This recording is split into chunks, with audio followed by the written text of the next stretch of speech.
మూసుకునే ఉన్నాడు, కొంపదీసి నిద్రపోతున్నాడేంటి? ధ్యానం. కళ్ళు మూసుకొని ఎవరినో కాంటాక్ట్ చేస్తున్నారు. అవునా? అబ్బా. రామ్ ప్రసాద్, నీకు నిజం చెప్పాలంటే బాధగా ఉంది, కానీ చెప్పక తప్పదు. ఎందుకంటే అది నిజం కాబట్టి. Correct sir, correct. ఏంటి సార్ అది? నీకు 40 ఏళ్ళు వచ్చే వరకు కష్టాలు తప్పవు గురూజీ. అవి మామూలు కష్టాలు కావు, అష్ట కష్టాలనే చెప్పాలి. ఉదాహరణకు అవి ఎలా ఉంటాయంటే, దొరక్క నీకు ఫుడ్ దొరికితే అది నీ నోటికందే లోగా నీ కాలో నీ చెయ్యో తగిలే మట్టిపాలైపోతుంది. నీ వాకలికి తట్టుకోలేక అప్పు కోసం ఎండను పడి వెళితే అక్కడ తాళం వేసి ఉంటుంది. మరో కఠోరమైన నిజమేమిటంటే, నీ దరిద్రాన్ని చూసి భరించలేక నీ భార్య లేచి వెళ్ళిపోతుంది. ఒక్కతేనా ఎవరితోనన్నా? తప్పు. అతని దురదృష్టాన్ని చూసి ఎగతాళి చేయకు రమణ. Sorry sir. ఇదయ్యా రాంప్రసాద్, నువ్వు ఈ 40 ఏళ్ళు ఈ నరకాన్ని అనుభవించక తప్పదు. 40 ఏళ్ళ తర్వాత అలవాటైపోతుంది. ఇక నువ్వు వెళ్ళొచ్చు. ఏమో వెంకటేశ్వరరావు, కులాసైనా రమ్మన్నారట. నీకు శుభవార్త చెబుదామని పిలిపించాను. ఏంటి గురూజీ? నీకు శుక్రమహాదశ ప్రారంభం అవబోతుంది. అంటే సరిగా సెట్ అయిపోయినట్టేనా? ఆల్మోస్ట్ అయిపోయినట్టే. మీరంతా టోపీలు పెట్టుకునే ఉద్యోగాలు కూడా చేసుకుంటారు. ఇప్పటిదాకా మేమందరికీ టోపీలు పెట్టాం గానీ మాకు మేమే టోపీలు పెట్టుకుంటాం ఎప్పుడు అనుకోలేదు గురూజీ.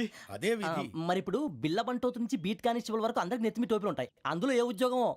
ఎస్ఐ గారు కూడా టోపీ పెట్టుకుంటారు తెలదా? ఏది మన చదివే చదువులకు ఎస్ఐ ఉద్యోగాలు ఇస్తారేంటి? గ్రహాలు శాసిస్తున్నప్పుడు చదువులతో పని లేదు. ఏబిసిడీలు చదివినా చాలు మీ జీవితాలు విచిత్రమైన మలుపులు తిరుగుతాయి. మీకు విపరీతమైన ఫాలోయింగ్ వచ్చేస్తుంది. మీరు చాలా ఫేమస్ అయిపోతారు. వింటానికి చాలా బాగుంది. ఇప్పుడు మమ్మల్ని ఏం చేయమంటారు గురూజీ? ఏమీ చెయ్యదు, వెయిట్ చేయండి. కాలం కలిసి వస్తే అదృష్టమే మిమ్మల్ని గేలం వేసి పట్టుకుంటుంది. అంతవరకు వెయిట్ చేయండి. వెయిట్ చేసి కొంచెం వెయిట్ కూడా పెరిగింది. అయినా పర్వాలేదు, వెయిట్ చేస్తాం. అందాక ఏ అప్పు సపోర్ట్ చేసుకుని తాగుతాం, బ్రతుకుతాం అన్నట్టు. అప్పు అంటే గుర్తొచ్చింది. అప్పు మీద మీ అభిప్రాయం ఏంటి గురూజీ? ఏంటరా ఇంత నుంచి మీకు ఎదుగుతున్నాను రా. ఇక్కడేం చేస్తున్నారు? మన టైం బాగుందిరా. ఎవడన్నా అప్పిస్తున్నాడా ఏంటి? కాదురా, ఉద్యోగాలు ఇస్తారమ్మన్నాడు గురూజీ. చూసారా, చౌదరిగా చెప్పింది నిజమే. మరి శుక్రమాదేశ్ మొదలైంది. ఇంతకీ ఎవరా మహానుభావుడు? నమస్కారం.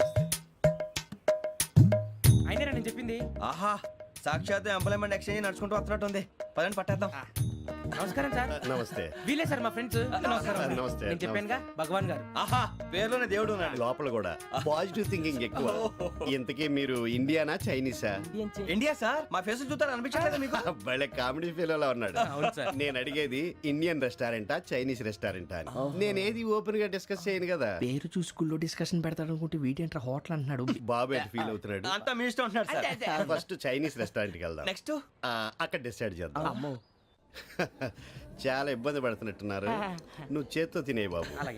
నేను జనరల్ గా చైనీసే ప్రిఫర్ చేస్తాను. ఫ్యాట్ కంటెంట్ తక్కువ ఉంటది కదా. రేపు నుంచి మేము కూడా ఇదే ఫాలో అవుతాం. ఇంతకీ మీకు స్టీల్ ప్లాంటా, షిప్ యార్డా, ఏషియాడా, జింక, బంక, హెచ్పిసిఎల్.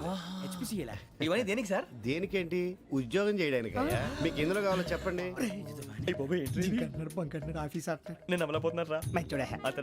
ఏంటయ్యా డిస్కషన్స్? మాకు నీ ఛాయిస్లు ఉంటాయి అనుకోలేదు. మీరు సడన్ గా జింకు బంకు అంటే సింక్ అవడానికి కొంచెం టైం పట్టింది. అదే అదే జేసీ గారు టోపీలు పెట్టుకుని ఉద్యోగం అన్నారుగా. వీటిలో టోపులు పెట్టుకునే జాబ్లు ఎక్కడ ఉన్నాయండి? అన్నిటిలోనే ఉంటాయి, వాటిలో కూడా ఉంటాయి. వాచ్మెన్ ఉద్యోగం కావాలా? ఇంతకీ మీరు అనే జాబ్ ఏంటి సార్? నేను చెప్పేది టోపులు పెట్టుకునే ఉద్యోగం కాదు, టైల్ కట్టుకునే ఉద్యోగం. అది టైల్ కట్టుకోవటం మాకు రాదు. వాళ్ళు కడతారులే. ఇంతకీ మీకు జిఎం కావాలనా, ఏ జిఎం కావాలనా? అట్లా పిలుస్తున్నాడు చూడు బాబు. జిఎం అడిగితే ఎలా ఉంటుందంట? ఏజీఎం అంటే వెంటనే కొంచెం పెద్దదిగా ఉంది. ఏజీఎం ఇప్పించండి సార్. అనుకున్నాను నువ్వు ఇది అడుగుతావని. జిఎం అంటే జనరల్ మేనేజర్, ఏజిఎం అంటే అసిస్టెంట్ జనరల్ మేనేజర్. తూచండి, మాకు జిఎంఏ కావాలి సార్. అది సరే కానీ భగవాన్ జీ, ఈ ఉద్యోగాలకి టోపులు పెట్టుకుని వెళ్ళొచ్చా? నీ ఇష్టం వచ్చినట్టు వెళ్ళొచ్చమ్మా. అయితే నాకు జింక్ లో నాకు స్టీల్ ప్లేట్, నాకు బంకులో గానీ. కన్ఫ్యూజ్ చేయగానే ఆయన్ని అందరికీ ఒక చోట ఇప్పించండి సార్. కలిసి పని చేసుకుంటాం. జీతం ఎంతండి? 30,000 అంటే 40,000. వడ్డీ ఎంత? అప్పు కాదయ్యా, నీకు ఇచ్చే జీతం. అంటే తిరిగి ఒక్కలేదా? ఫ్రస్ట్రేషన్ లో ఉన్నట్టున్నాడు. అవునండి. నువ్వు ఇచ్చిన వాళ్ళు తీసుకోరు. మాకు అవసరం కూడా అదే. అంతేకాదు ప్రతి నెల గ్రాట్యుటీ, పిఎఫ్, సిఎఫ్. బియ్యం కూడా సార్? ఏ నువ్వు యాక్ట్ చేస్తావా? భగవాన్ జీ, మీరు ఇదంతా ఎందుకు చేస్తున్నారు? ఊరికే మాత్రం కాదు, నేను మంచోడని చెప్పి నా కారు పెట్రోల్ లేకుండా వెళ్తుందా? వెళ్దాం. నేను ఇచ్చుకోవాల్సినవి ఉంటాయి కదా. ఇలా చూడు, అందుకని ఉద్యోగానికి వాళ్ళ ఆకారం తీసుకుంటా. మా గెటబుల్ చూసి మీరు అపార్థం చేసుకుంటున్నారు. మాకంత పొజిషన్ లేదండి బాబు. పోనీ నలుగురు కలిసి ఉద్యోగం చేసుకోవచ్చా? మీ దరిద్రం నాకు అర్థమైంది. థ్యాంక్స్. మీ నలుగురు కలిసి ఓ ₹1,00,000 ఇవ్వండి చాలు. నేను నమ్మనరా, డబ్బుల విషయంలో అసలు నమ్మను. నాన్నగారు మీరు అలా అంటాం భావ్యం కాదు. ఏదో జేసీ గారి సిఫార్సు వల్ల శని గారు సైడ్ అయ్యి శుక్రవారం మొదలైంది. ఉద్యోగం దానంతటి అదే వెతుకుంటూ వచ్చింది. అందుకని ఇంకేం కావాలో చెప్పండి. స్టీల్ ప్లాంట్ లో జీఎం అని పెద్ద పోస్ట్ అమ్మా. జీతం 30,000, నెల నెల ప్రమోషన్లు, సిఎఫ్లు, డిఎఫ్లు, పిఎఫ్లు, బిఎఫ్లు. ఇవన్నీ నువ్వు చదివిన చదువుకే. అబ్బాబే దీనికి చదువుకి సంబంధం లేదండి. చెప్పాను కదా శుక్ర మహాదశ. అది దాని పవర్ అనుకోండి, ఎఫెక్ట్ ఈ అనుకోండి. రోజుల్లో కూడా గ్రహాలు ఏటా nonsense. అబ్బా ఏంటండి వాడన్న ప్రతిదాన్ని ఇలా కొట్టి పడేస్తారు. చిన్నప్పటి నుంచి లక్షలు పోస్ట్ చదివించారు. ఎహె, అమ్మా నువ్వు లేని పోనీ పెట్టుకో. లక్షలు ఎక్కడైనా ఊరుకోరా, మాట వరుస కదాలే. ఒక 25,000 ఇస్తే వాడి జీవితం సెటిల్ అయిపోతుంది అంటున్నాడుగా. అంతగా ఆలోచిస్తారేంటండి? అమ్మా నాకు ఉద్యోగం రాగానే మీ అందరినీ స్టీల్ ప్లాంట్ షిఫ్ట్ చేస్తానే. ఓకే నువ్వు చెప్పేదంతా కరెక్టేనా? నాన్నగారు మీకు అంత అనుమానం అయితే ఇవ్వకండి. సర్లే, ఇప్పటికిప్పుడు అంత డబ్బు అంటే కష్టం కానీ నా కెనటిక్ హోండా అమ్మాలి. నాకు తెలుసు మీరు ఆ నిర్ణయం తీసుకుంటారని, అందుకే పార్టీని పట్టుకొచ్చాను. బయట వెయిటింగ్.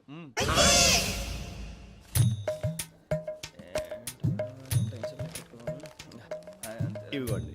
భగవాన్ జీ మీతో నాకు కుదరదండి. మీరు తేడా మనుషుల్లా ఉన్నారు. చూడటానికి అలా కనపడతాం కానీ తేడా మనుషులు కాదండి. ఇది ఎంతో లెక్క పెట్టండి. 5,000 తగ్గిందండి. ఆ విషయం నాకు ముందు చెప్పాలి కదా. ఇది తేడాతనం కదా. సర్దుబాటు కాక జరిగిన పొరపాటు. మా దరిద్రం మీకు తెలియంది కాదు. మీ ప్రాబ్లమ్స్ నాకు అనవసరం అండి. ఇప్పటికే మీ మూలంగా 3 లక్షల బొక్క తెలుసా. మీరు ఫేస్ అంత చిరాగ్గా పెట్టకండి. రే ఆ గొలుసేవరా తొందరగా ఎవరా, ఆయన కోపం వస్తుంది. ఇదిగో తీసుకోండి. తీసుకోండి ప్లీజ్. భగవాన్ గారు తీసుకోండి సార్ ప్లీజ్. భగవాన్ గారు మీ కోపం తగ్గిందా? కోపం కాదు వెంకటేశ్వర గారు, ఎందుకో మోసాన్ని భరించలేను. అది నా బలహీనత. ఇవన్నీ వదిలేయండి. ఇంకోసారి పొరపాటు జరగదు. మేము ఎప్పుడు జాయిన్ అవ్వాలో చెప్పండి. కొత్త బట్టలు కొనుక్కోవాలి. మీరు ఆ పనిలో ఉండండి. పొద్దున్నే గుడికి వెళ్ళి 9:30 కల్లా, మొన్న వచ్చారే ఆ ఆఫీస్కి వచ్చేయండి. మీ అపాయింట్మెంట్ ఆర్డర్స్ రెడీగా ఉంటాయి. 8:30కి వచ్చేస్తాం. మీరు వచ్చిన వాళ్ళ తలుపులు తీరు. మీ కంగారు నేను అర్థం చేసుకోగలను. ఇంతకాలం పని లేక స్తంభించిపోయిన మీ జీవితాలు ఇక నుంచి వేగం పుంజుకుంటాయి. ఆయన ఉన్నారా? ఎవరు? భగవాన్ గారు. మీరెవరు? ఆయన క్లోజ్ ఫ్రెండ్స్. సరే లోపల రండి. పదా సార్ వీళ్ళు భగవాన్ క్లోజ్ ఫ్రెండ్స్ అంటారు. సరే నువ్వు వెళ్ళి నేను మాట్లాడతా. సార్ మీరంతా భగవాన్ స్నేహితులా? అవును, అలాంటి స్నేహితులు ఉన్నందుకు గర్వపడుతున్నాం. సరే ఏంటి సంగతి? ఏముంది, మా అపాయింట్మెంట్ ఆర్డర్ చేస్తే పట్టుకులు చేరిపోతాం. ఈ రోజు గురు పౌర్ణమి, మంచి రోజు. అపాయింట్మెంట్ ఆర్డర్ ఏంటి?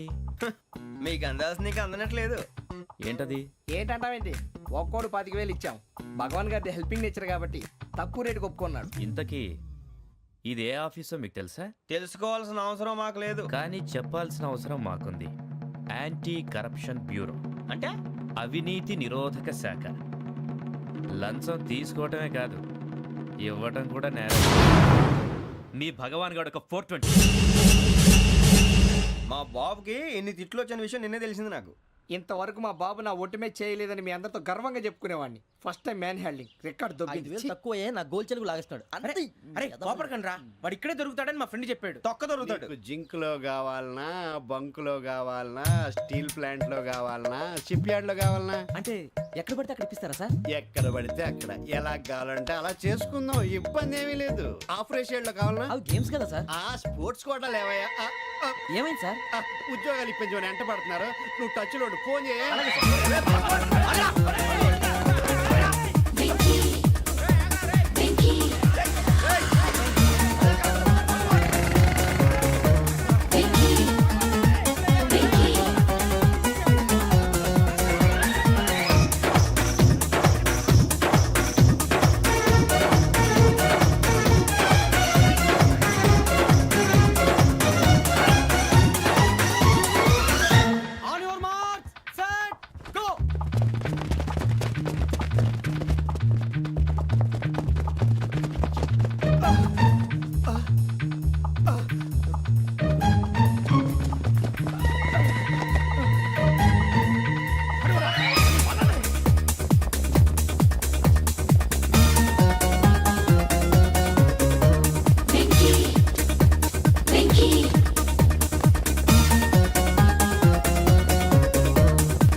5.5 అవును సార్.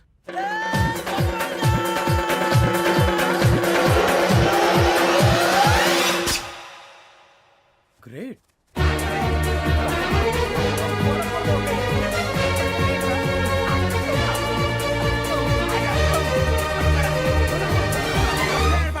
మీ నలుగురు సెలెక్ట్ అయ్యారు. దేనికి? ఎస్ఐ సెలక్షన్స్ లో మీరు ఫిజికల్ టెస్ట్ అన్ని పాస్ అయ్యారు.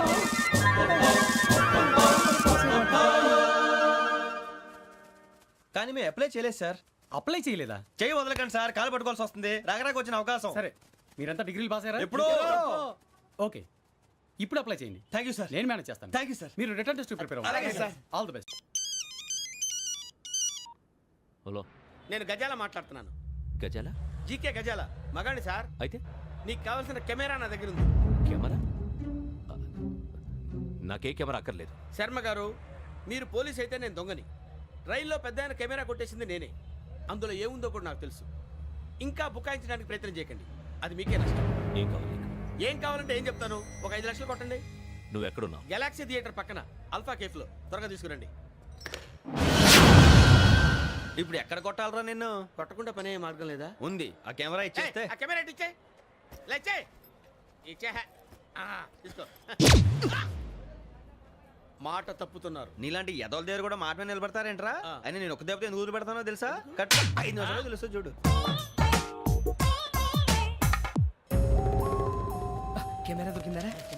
వెంటనే చూడాలి. ముందు మనకు ప్లేస్ కావాలి. నా క్లోజ్ ఫ్రెండ్ ఒక అమ్మాయి ఉంది. వాళ్ళ పేరెంట్స్ ఢిల్లీలో ఉంటారు. తను ఒక్కతే ఉంటుంది. అక్కడికి వెళ్దాం.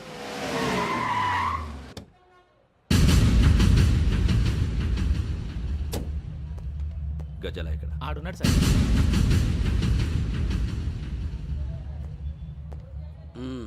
క్యాసెట్ ఎక్కడ? లేదు don't irritate me. Give me the cassette. లేదని చెప్పాను కదా, ఎన్నిసార్లు చెప్పాలి నీకు? ఏయ్ ఏయ్! ఏయ్ ఏయ్! ఏయ్ ఏయ్! ఏంట్రా కొడతావా? కమాన్ కొట్టు. అమ్మా! అమ్మా!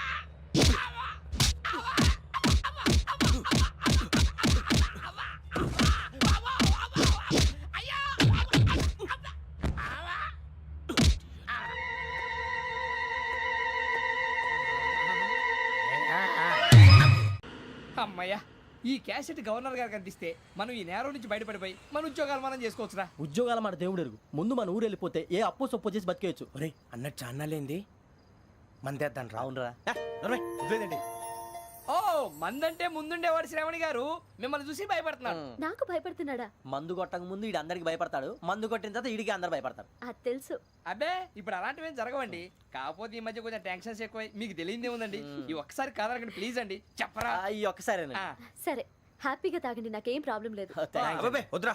ఆడపిల్లల ముందు మంత తాగడం పద్ధతి కాదు. అది నాకు ఇష్టం ఉండదు. హలో, మీతో పాటు నాకు ఓ వైట్ బాటిల్ పట్టుకురావడం మర్చిపోవద్దు. వస్తానంటే నేనంటానా, వస్తానంటే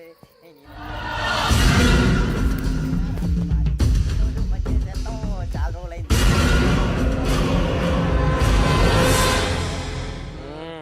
బా, కడుపు నిండా తాగి ఎన్నాళ్ళైందిరా? తాగి చాలా రోజులు అయింది కదా, కొంచెం కళ్ళు తిరుగుతున్నాడు. నాకు మాత్రం జరగట్లేదు. నీకెందుకు తిరుగుతాయి? నువ్వు మామిలాడువా? అబ్బాయి ఏంకి నీకు ఎంత కావాలంటే అంత తాగు, కానీ తాగినట్టు మాత్రం ఉండు. తాగితే తాగినట్టు ఎలా ఉంటారు? తాగితే తాగినట్టే ఉంటారు. ఈ కొంచెం కంట్రోల్ తప్పుతున్నాడు రోయ్. Would you like to have anything else? నిశ్చికాకి నాకు అర్థమైంది. బాగోదు, వాళ్ళ ఇంటికి మనం వచ్చాం కదా, అర్థం చేసుకోవాలి. మంచోడు మా తండ్రి. అమ్మ, hey guys, I am asking you, you want anything let me know. English లో మాట్లాడతావు? వాళ్ళ ఇంట్లో ఉన్నామని చెప్పాను కదా. ఇంగ్లీష్ లో మాట్లాడుతున్నా? తెలుగు రాదా? అది కాదురా వెంకీ. నువ్వు కూల్ అవురా. ఎందుకు అది కాదు రావణ, నాది అల్లా ఏ అమ్మాయిని కాదు. ప్రతి ఒళ్ళకి ఇదో ఫ్యాషన్ అయిపోయింది. ఇప్పుడు మన టీవీ యాంకర్లు సోళ్ళ పోతున్నారా బాబు. వాళ్ళు ఎలా చేస్తారో సార్ చూపించరా సూరిబాబా. హాయ్, మా బుడ్డి బుడి అడిగిల బుజ్జాయికి జన్మదిన శుభాకాంక్షలు. ఇట్లు గ్రాండ్ ఫా గ్రాండ్ మా బ్రదర్స్. సినిమా గురించి నేను చెప్తాను రా. హిందీ వాళ్ళు పాపం తెలుగు రాకపోయినా ఏదో మాడని ట్రై చేస్తారు. మనోళ్ళు ఉన్న రోగం తెలుగు వచ్చిన రానట్టు అదేమిటి ఇదేమిటి అది అరిగా ఉంటుంది, పైన ఉంటుంది. మనకెందుకురా, నువ్వు ముందు మందు కొట్టి చెప్తా. కొట్టు. అయిపోయింది. మందు తాగడానికి కాదు రావణ. ఇప్పుడు ఆడపిల్లంటే మన శ్రావణిలాగా ఓ పద్ధతిగా మాట్లాడేది అర్థం అవుతూ ముద్దువా బొద్దువా అలా ఉంటే మనకు కూడా రకమైన ఫీలింగ్స్. కిరాణా సరే